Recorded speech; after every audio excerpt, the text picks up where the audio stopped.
Scott Walker is aggressively pushing for a new abortion restriction in the state of Wisconsin. And what it would do if it passes is it would ban abortions after 20 weeks. However, the legislation also has another component to it that some are calling questionable. So according to the legislation, it would allow a father who did not agree to the abortion to sue the mother for emotional distress. The bill, which bans abortions 20 weeks after fertilization or in the 22nd week of pregnancy, would reportedly allow the father of the unborn child to sue regardless of whether he had a relationship with the woman having the abortion. Another thing that I should note is that there is an exception in cases of rape. So if a man raped a woman and she got pregnant as a result of that, he could not sue her for emotional distress if she had an abortion. Okay, so look, let's say you don't like the terminology of the war on women. Okay, fine, right?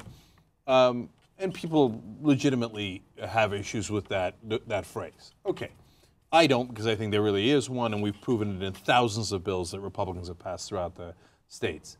But if you're a woman, no matter what you call it, it is their effort to take away some of your rights. They're not kidding, right?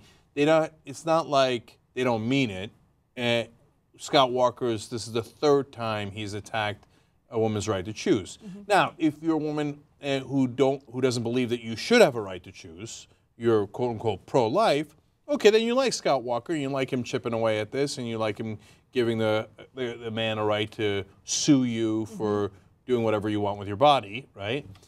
But just don't be fooled into thinking, oh no, they won't do that, right? No, they are doing that. They're doing it over and over and over again, and they're trying to chip away at your right to choose. So don't get like all surprised. I mean, I don't know, I voted for the Republicans because I like tax cuts, or I hate Al Sharpton, or whatever it was that I got sold. Oh, the teachers make too much money. This is stuff that Scott Walker says. Oh shit, I gave them my right to choose? Yeah, they told you. They told you they were going to do that. And they are doing that. That's exactly what they're doing. Now, they've already passed a number of restrictive laws. For instance, there are only 4 clinics that provide abortions in the state of Wisconsin. So for a lot of people living in rural areas, they just don't have access to it. And part of the reason why a lot of the clinics shut down is because the state cut funding to those clinics. So they had no choice. They just couldn't pay for it anymore. Also, you need to get mandatory counseling if you want to get an abortion, which means you go to a doctor, and a lot of times they're forced to tell you a lot of misinformation about what could happen to you during an abortion, like, oh, it could lead to breast cancer, or you could, you might not be able to conceive again. And then finally, there's a 24-hour waiting period. So let's say you do somehow manage to save enough money to go to one of these clinics. Not only do you have to go to that clinic, you have to either book a hotel or go back home and drive all the way back in order to get that abortion 24 hours later. And this is also the guy who's laughing around about how ultrasounds are pretty cool, as he makes them mandatory for women to look at them before they have an abortion.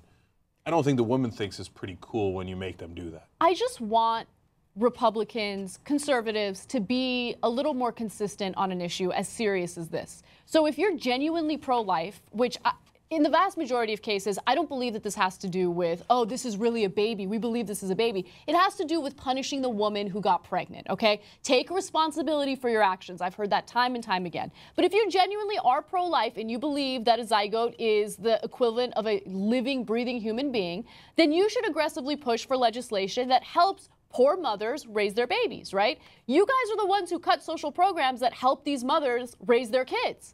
And so are you pro-life or not? They're only pro-life when it comes to zygotes. They're not pro-life when it comes to living, breathing, viable human beings. By the way, we have fertilized eggs in the millions in this country. They're sitting in labs because of in vitro fertilization, et cetera. And we throw those out all the time. Pro-life people don't make any stink about that. Why? Because it has nothing to do with controlling women. Wait. I thought you said if it's a fertilized egg, we have conception, that's it. That's it. It's a life form, right? Shouldn't you guys be raiding the labs nonstop? No, you never do anything about the labs. Because you know people in your life who get in vitro fertilization. You want them to have that option. And you don't really believe. You don't actually believe. Yeah, and also another thing, if you genuinely think that a non-viable, thing is a human life, well then I want to pass legislation that allows wives to sue their husbands for emotional distress if they jerk off and that semen dies, right? Because that's a living thing, and you technically, theoretically, could have had a baby, and you're killing a living thing. So I am very emotionally distressed by that. I want to take my husband to court. Every sperm is sacred, and he is committing a grievous sin according to the Bible. Onan was put to death by God for spilling his seed on the ground because he wouldn't impregnate his dead brother's wife. God told him to have sex with his dead brother's wife and got pissed when he pulled out. Classy. That's in the Bible. You know what else is in the Bible? Abortion. You should read it.